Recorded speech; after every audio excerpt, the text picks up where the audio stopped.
Hi my dear students. In the last class, we have discussed about the combination of errors, isn't it? Whenever we are adding or subtracting or taking the products, that is multiplication or division. So in such cases, how can we deal the errors that you have discussed? In the addition and subtraction, the mean value we will add or subtract, but the error values, the absolute error values given along with the individual values, we will add them, isn't it? But in the products and as well in the quotient, that means in the multiplication and division, that will not be possible. So we went for the relative error, and from that relative error we have found, we can find the absolute error of the resultant value. This delta z by z is equal to delta a by a plus delta b by b, where if you are multiplying the right hand side with z, okay, on the right hand side and left hand side with z, you can obtain the value delta z is equal to, okay, you can write it along with the when I am saying this one, you can write that one in the paper, then you can understand it. That is delta, wait, actually we are having the relation as delta z by z is equal to delta a by a plus delta b by b. Now you are multiplying both the left hand side and right hand side, LHS and RHS with z. Okay, so here one z will be there and here also one z will be there. We are multiplying both the left hand and right hand side with z. So z cancel. So remaining will be delta z will be is equal to z into delta a by a plus delta b by b. So actually z is equal to a into b or a by b, maybe a product or a quotient. So we can find the z value as like that, and afterwards delta z value we can find by using this relation. Okay, so you can obtain both the z and delta z value, then you can write that value as a resultant delta z plus or minus delta z, isn't it? This was the method in the case of products or quotients that we have followed.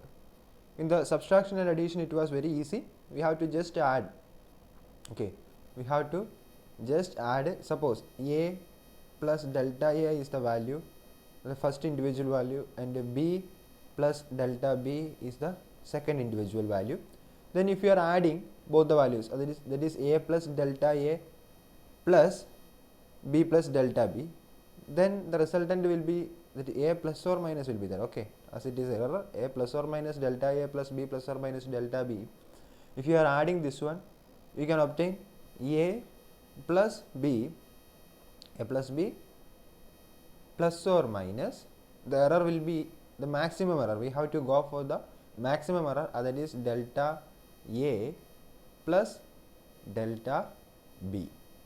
Okay, this is your z plus or minus delta z, where delta z, where the a plus b is z and delta a plus delta b is delta z. If you are subtracting these values, then only this plus will become minus, isn't it?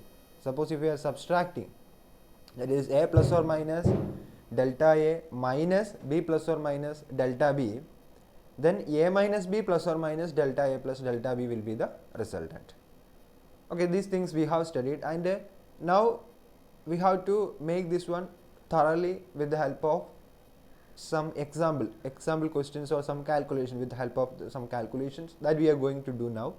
Okay, then you can understand this concept very clearly. Okay, so we will discuss about the example questions regarding this portion, that is the example 2.8, then 2.9, 10 and 12. These are the examples that we are going to discuss today. Okay, so let us come to the example number 2.8. Given that the temperature of two bodies measured by a thermometer are T1, that is 20 degrees Celsius plus or minus 0.5 degrees Celsius, where 20 degrees is the a value, and 0.5 degrees Celsius is the delta a value. Okay, and here T2 it is given as 50 degrees Celsius, B value 0.5% degrees Celsius, that is the delta B value. Okay, so calculate the temperature difference and the error therein. So we have to find out the temperature difference. That is, we have to find the we have to subtract the B value, that B plus or minus delta B value we have to subtract A minus delta A value from B plus or minus delta B value. Okay, so we are subtracting. Then you can see that T dash equal to T2 minus T1, okay, where that is 50 degrees Celsius plus or minus 0.5 degrees Celsius, that is the B value, B plus or minus delta B value, okay, minus A plus or minus delta A value, that is 20 degrees Celsius plus or minus 0.5 degree Celsius. So 50 minus 20 will be is equal to 30 degrees Celsius, that is A minus B. Now plus or minus delta A plus delta B will be the error. So 0.5 degrees Celsius plus 0.5 degrees Celsius will be is equal to 1 degree Celsius. Understood? Easy. Okay, so can we go to the next one? So in the subtraction or addition, just focus on that main values or mean values. You have to add the values if it is addition, or subtract these values if it is subtraction. But in the case of error, in both cases you have to add the values of the errors. Okay, here it was subtraction, but still for the errors we have added the delta A value and delta B value, and then you got obtained it as 1 degree Celsius. Okay, so to the next question, that is the resistance R is equal to V by I, where V is equal to 100 plus or minus 5 volt and I is equal to 10 plus or minus 0.2 ampere. We have to find out the percentage error. Okay, it is asked us to find out the percentage error. Actually, you know that, okay, if the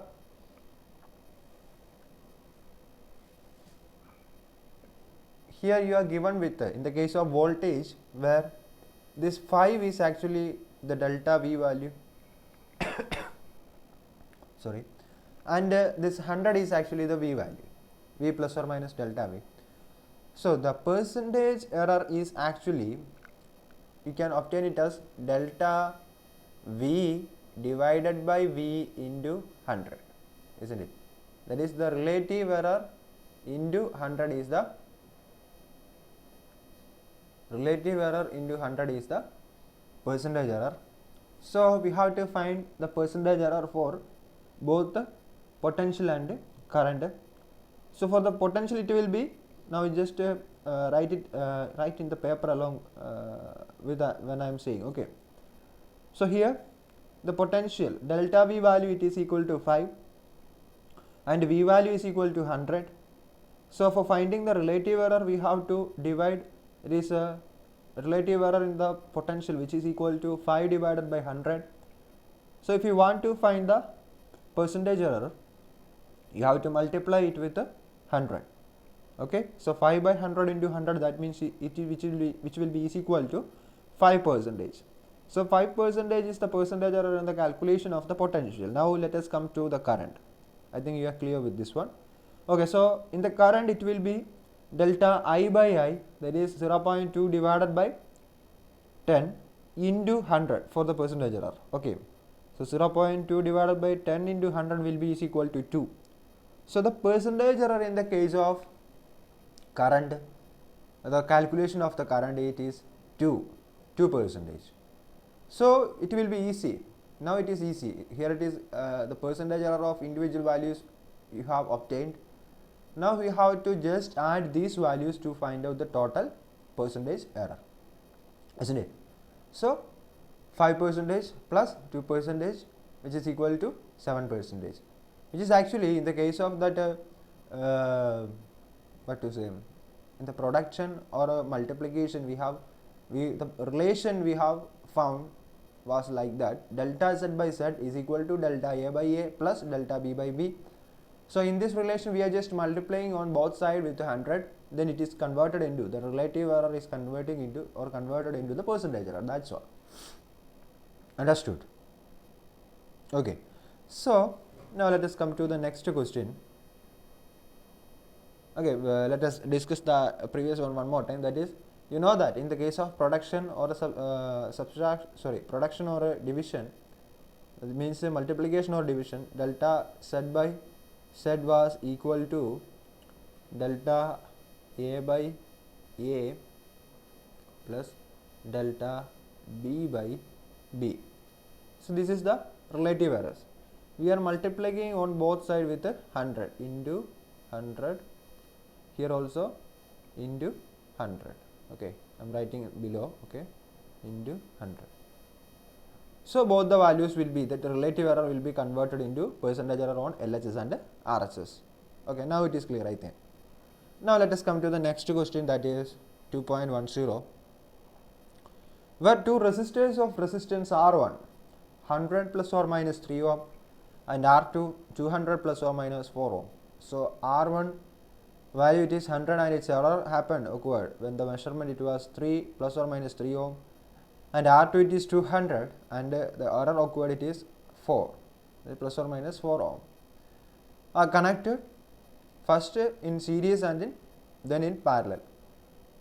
Now we have to find out the equivalent resistance of the series combination and parallel combination along with the error values. Okay. So in the case of serial combination, you know that the equivalent resistance R will be equal to R1 plus R2. That is easier one. That is, just we have to add this one. That means R1 and R2.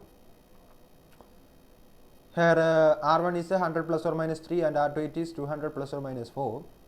So R1 plus R2 will be, that is first we just go for the mean values, that is 100 and 200. 100 plus 200 it is 300.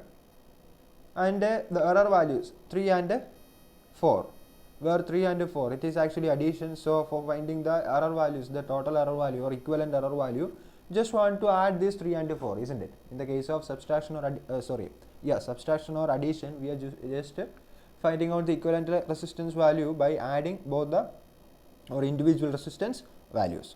So 4 plus 3, that is 7 ohm. It is easy. Now let us go for the parallel combination. In the parallel combination, 1 by R dash, that is the equivalent resistance R dash. 1 by R dash is equal to 1 by R1 plus 1 by R2. Okay, 1 by R dash is equal to 1 by R1 plus 1 by R2. And for its calculation, one relation it is already given. Actually, we don't want to derive that relation, but you should study this relation. Okay, in the case of parallel combination,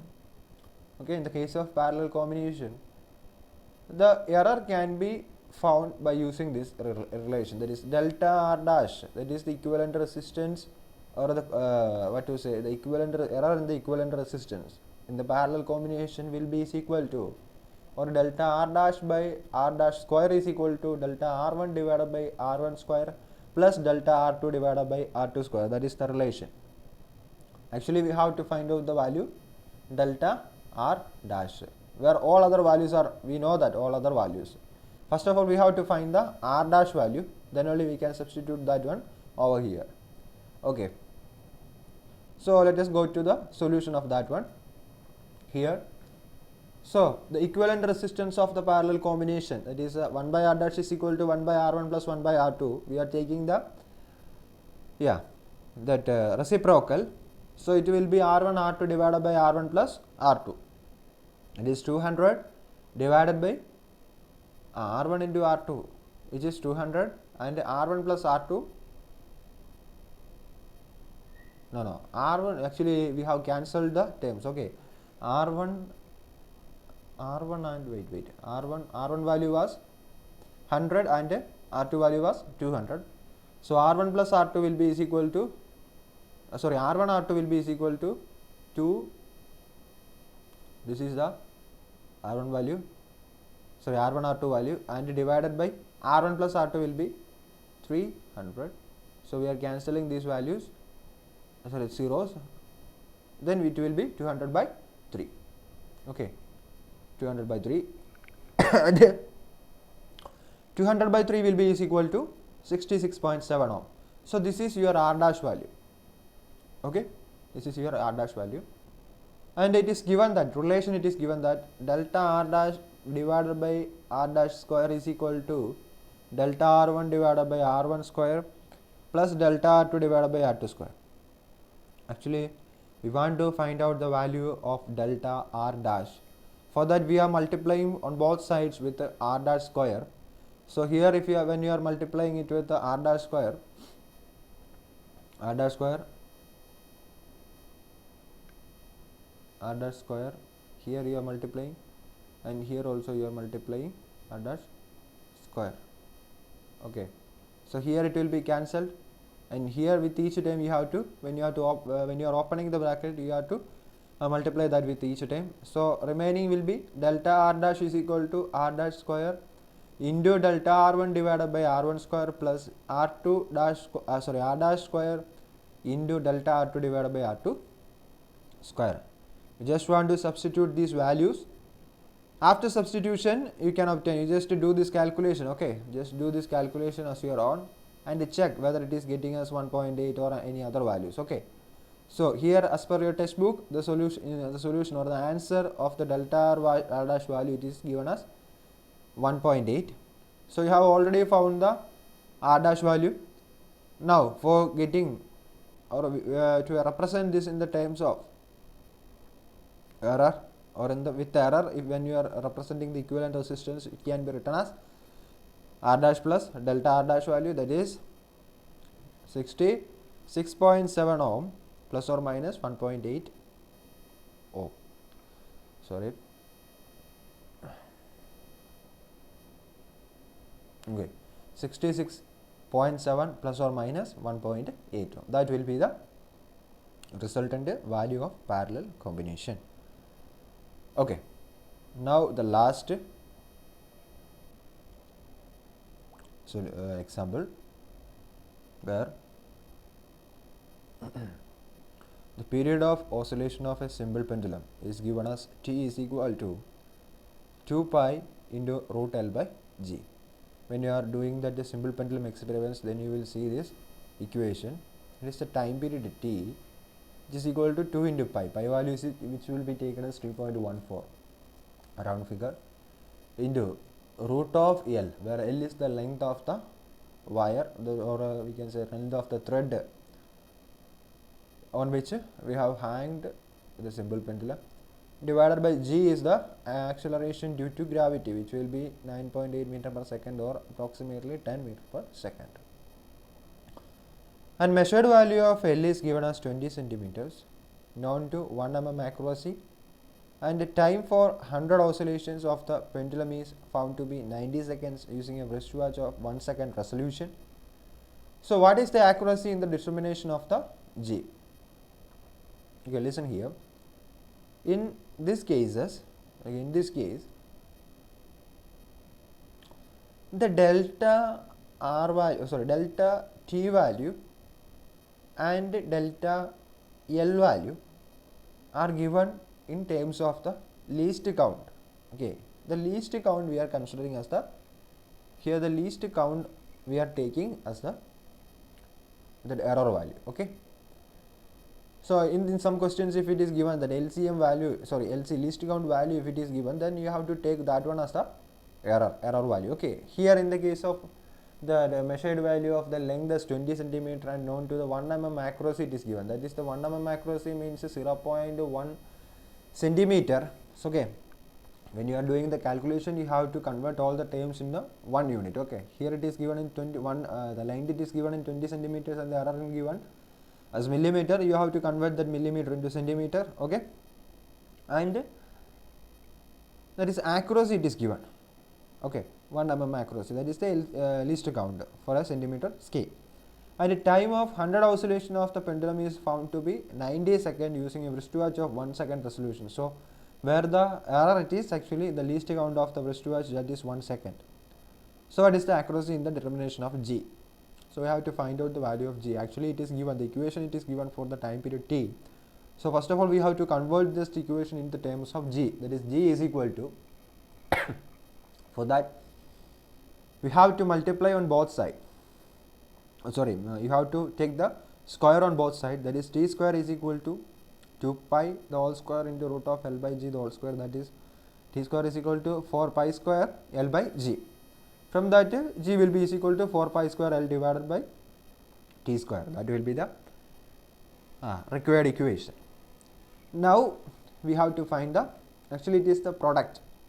So we have, as we have to find out the relative error. Actually we cannot directly find out the absolute error. For that we are, for getting the absolute error in the resultant, we are going for the relative error. Okay, first, so delta G by G is equal to, where 4 and pi are the constants and remaining it is L.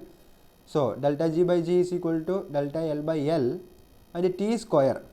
So here t is there is a power for t. So whenever you are finding that error, the power should be multiplied with the relative error. So 2 into delta t by t. That you have studied in the theory section, we have discussed that one. So 2 into delta t by t. So by substituting the values, delta G by G is given as delta L by L plus 2 into delta t by t, we are substituting 0.1 by 20 plus 2 into 1 by 90. The 0.1 is 1 mm and 1 given it is 1 second. 20 and 90 are the L value and the t value. Okay. So as a result, we will get it as a 0.027. The value as delta G by G value, that the relative error in the delta G measurement is given as 0.027, and if you are multiplying it with 100 on both sides, you can find the percentage error in the case of the measurement of the gravitational acceleration.